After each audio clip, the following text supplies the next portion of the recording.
চলো তাড়াতাড়ি রেডি হয়ে যাই। আরে এ কি রাজু কার সাথে ঘুমাচ্ছে?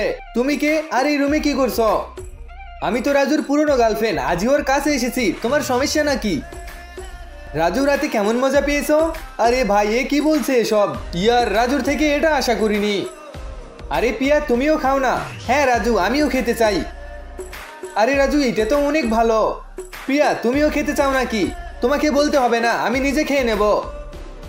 প্রিয়া আমি তোমাকে খাইয়ে দিচ্ছি, দাও আমাকে, আমি নিজে খেয়ে নেব। প্রিয়া এত খিদে পেয়েছে তো আগেই বলতে। রাজু কিছু ফল আনতো। আসলে এ চাই কি?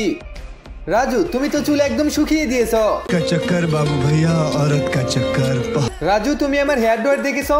এ কি তুমি আমাকে না জিজ্ঞেস করে আমার এটা কিভাবে ব্যবহার করছো? সরি প্রিয়া, আমি জানতাম না এটা তোমার। প্রিয়া ছাড়ো না, এইটুকু ব্যাপার, তোমাকে তো আমি দেখে নেব। ইয়ার এত সময় গেল এখনো রাজু আসলো না। আরে মনে হয় রাজু এসে গেছে।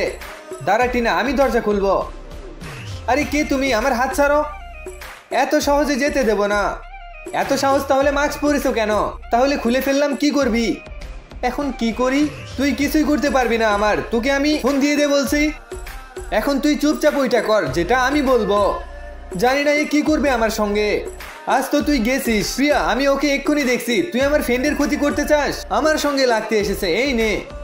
টিনা গাইস, টিনা কি সত্যি আমাকে সাহায্য করতে চেয়েছিল? পার্ট 2 দেখতে লাইক সাবস্ক্রাইব করে কমেন্ট করো।